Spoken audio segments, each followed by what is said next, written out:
मित्रों, आपका स्वागत है। हम सम्मेलन सुरेशन से प्रतियोगी परीक्षाओं में पूछे गए प्रश्नों का अध्ययन कर रहे हैं।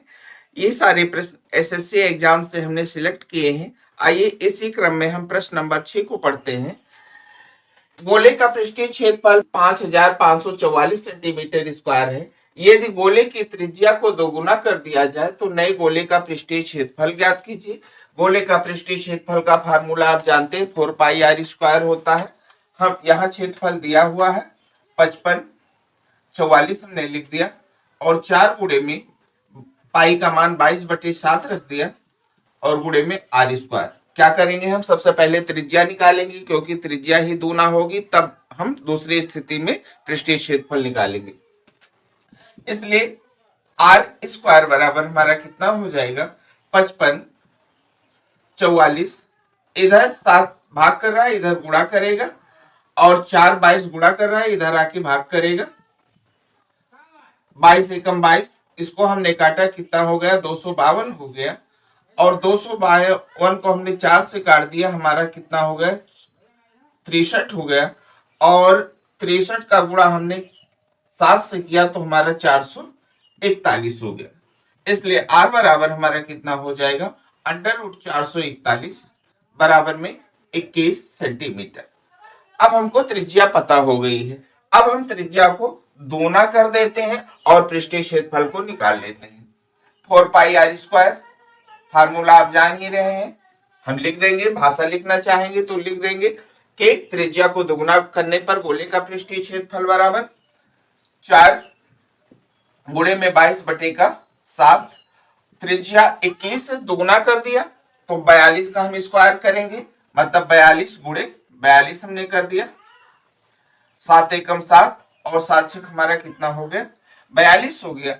अब हम 4 और 22 और 6 और 42 का गुणा कर देंगे तो 22,176 सेंटीमीटर स्क्वायर हमारा आंसर हो जाएगा। त्रिज्या को दुगना करने पर क्षेत्रफल 22,176 सेंटीमीटर आ जाएगा।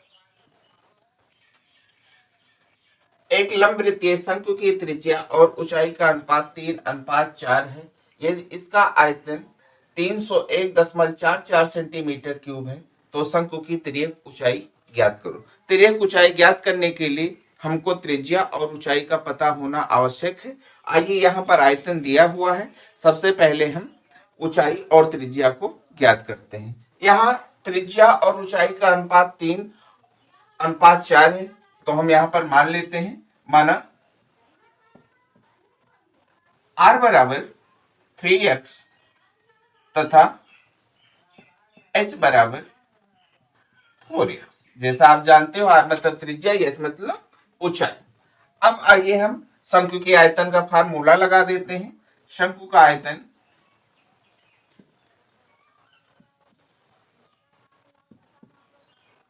एक बटा 3 पाई r² h होता है।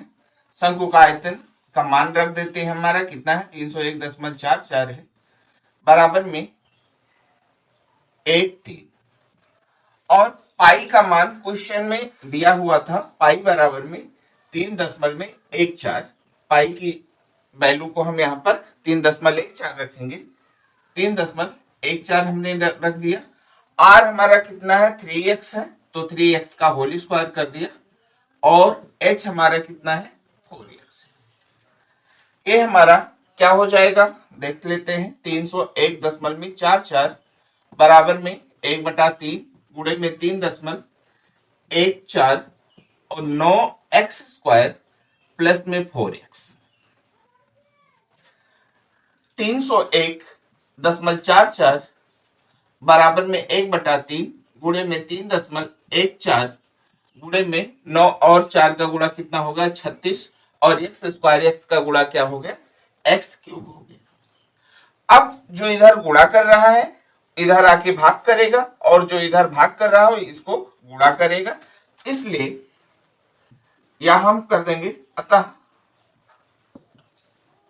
x³ बराबर 301.44।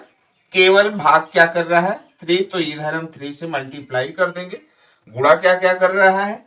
3.14 और क्या कर रहा है, 36 कर रहा है। 36 से हम भाग कर देंगे, इसको काट देते हैं। पहले दशमलव हटा देते हैं, 2 अंक के बाद यहाँ है, 2 अंक के बाद में यहाँ है, काटते हैं। दशमलव हमने हटा दिया, 2 अंक के बाद में था। 314 से हमने 30,144 को भाग दिया, ये हमारा कितना हो गया, 96 हो गया। और 3 एकम 3 और 3 बने हमारा कितना हो गया, 36 हो गया। 12 एकम 12, 12 अट्ठी 96। हमारा एक्स क्यूब बराबर में 8 आया, इसलिए एक्स बराबर में क्यूब इधर देंगे तो ये हमारा 8 क्यूब रूट में आ जाएगा, कितना हो गया 2। आइए जान लेते हैं कि अब हमारी त्रिज्या और ऊंचाई कितनी हुई। r बराबर हमारा 3, x की वैल्यू कितना आई है, 2 आई है, कितना हो गया 6 सेंटीमीटर। h हमारा कितना हो गया, 4 गुणे में 2 बराबर में 8 सेंटीमीटर। अब हम L निकालेंगे, तिर्यक ऊंचाई की बात कर रहा है। L बराबर होता है under root h square plus में r स्क्वायर। h का मान हमारा 8 है तो 8 का स्क्वायर, r का मान हमारा 6 है तो हमने 6 का स्क्वायर कर दिया। ये हमारा कितना हो गया, ये 64 हो गया, ये 36 हो गया, जुड़ के कितना हो गया 100 हो गया। और 100 का वर्गमूल निकाला हमने तो 10 आ गया, 10 सेंटीमीटर। अतः शंकु की त्रिज्या की ऊंचाई हमारी कितनी होगी, 10 सेंटीमीटर। उस समबाहु त्रिभुज का क्षेत्रफल ज्ञात करो जिसके प्रत्येक भुजा की माप 12 सेंटीमीटर है। समबाहु त्रिभुज आप सब जानते हैं, ऐसा त्रिभुज जिसकी सभी भुजाएं आपस में बराबर हो, समबाहु त्रिभुज कहलाता है। समबाहु त्रिभुज का क्षेत्रफल होता है अंडर रूट 3/4 इंटू में भुजा स्क्वायर। ये भुजा यहाँ पर कितनी दी हुई है, 12 दी हुई है, मान रख देते हैं इसका हम 12 का स्क्वायर कर दिए हम, अंडर रूट 3 4 और एक कितना हो गया 144 हो गया, काट दिया, 4 एकम 4, 4 3 12 और 4 से 24 36 हो गया। इसको 36 अंडर रूट 3 सेंटीमीटर स्क्वायर लिख देंगे, ये क्षेत्रफल आ गया। अगर इसका क्षेत्रफल हमको दशमलव में निकालना है, पूर्णता निकालना है, तो हम क्या करेंगे, 36 गुणे में हमारा 1.732 हो जाता है, ये अंडर रूट 3 का मान है लगभग में। ये हमारा हो जाएगा 62.32 सेंटीमीटर स्क्वायर। 12 सेंटीमीटर, 9 सेंटीमीटर और 2 सेंटीमीटर आयामों वाले घनाभ को घन के आकार में ढाला जाता है। घनाभ है उसको पिघलाकर घन के आकार में ढाल दिया जाता है। घन का पार्श्व पृष्ठीय क्षेत्रफल ज्ञात करो। पार्श्व पृष्ठीय क्षेत्रफल ज्ञात करने के लिए सबसे पहले घन की भुजा का ज्ञात होना आवश्यक है। तो आइए सबसे पहले हम घन की भुजा निकालते हैं। घन की भुजा कैसे निकलेगी, घन नाभ का आयतन बराबर में क्या होगा, घन का आयतन, क्योंकि घनाभ को पिघलाकर ही घन बनाया जाता है। तो हम यहां पर लिख देंगे घन का आयतन बराबर में घनाभ का आयतन।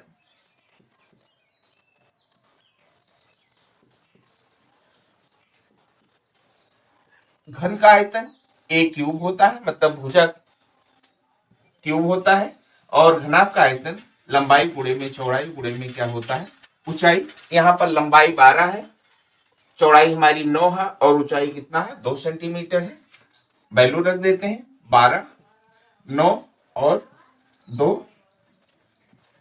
a क्यूब बराबर में हमारा 216 हो गया, इसलिए a बराबर में क्यूब रूट 216 बराबर में हमारा 6 सेंटीमीटर। हमको ये पता चल गया कि जो घन बनाया गया है घनाभ को पिघलाकर, उसकी भुजा कितनी है 6 सेंटीमीटर। अब हम घन का पार्श्व पृष्ठीय क्षेत्रफल निकालेंगे। दोनों दो फार्मूले होते हैं। अगर घन का संपूर्ण पृष्ठीय क्षेत्रफल निकालना होता है तो उसका फार्मूला 6a स्क्वायर होता है, और पार्श्व पृष्ठीय क्षेत्रफल निकालना होता है तो केवल हम उसके चारों बगल के जो फलक होते हैं केवल उसी का क्षेत्रफल निकालते हैं। तो हमारा कितना हो जाएगा 4a स्क्वायर। तो आइए निकाल लेते हैं घन का पार्श्व पृष्ठीय क्षेत्रफल, पार्श्व पृष्ठीय क्षेत्रफल बराबर में 4a स्क्वायर। 4 गुणे में ए का मान कितना निकला है, 6 निकला है। 6 का स्क्वायर कर दिया हमने, 4 गुणे में कितना हो गया, 36 हो गया। 36 का 4 से गुणा कर दिया, कितना हो गया, 144 सेंटीमीटर स्क्वायर। ये आपका आंसर हो जाएगा। उस घनाभ का कुल पृष्ठीय क्षेत्रफल ज्ञात करो जिसकी लंबाई 18 मीटर, चौड़ाई 6 मीटर और ऊंचाई 3 मीटर है। तो हमको क्या ज्ञात करना, घनाभ का कुल पृष्ठीय क्षेत्रफल ज्ञात करना। फार्मूला होता है घनाभ का कुल पृष्ठीय क्षेत्रफल बराबर 2 और विद इन ब्रैकेट में लंबाई गुणे चौड़ाई, फिर प्लस, फिर चौड़ाई गुणे ऊंचाई, फिर प्लस, फिर ऊंचाई गुणे में लंबाई होता है। आइए सबकी वैल्यू को हम रख देते हैं। लंबाई हमारी 18 है, चौड़ाई हमारी कितना है, 6 है, फिर चौड़ाई हमारी 6 है, ऊंचाई हमारी कितनी है, 2 है, ऊंचाई हमारी 2 है और लंबाई हमारी कितनी है, 18 है। सबको जोड़ लेते हैं। 2 18 पंचे 90, अच्छा 18 छक्के 108, 12 और 36 हो गया। जोड़ लेते हैं सबको, 2 गुणे में 108 और 12 हमारा कितना हो गया, 120 हो गया। 120 और 36 156 हो गया। इसका हमने 2 से गुणा कर दिया, हमारा कितना हो जाएगा, कितना हो जाएगा, 156 दूना 312 सेंटीमीटर स्क्वायर। ये आपका आंसर होगा। अतः घनाभ का कुल पृष्ठीय क्षेत्रफल 312 सेंटीमीटर स्क्वायर होगा, सॉरी मीटर स्क्वायर होगा।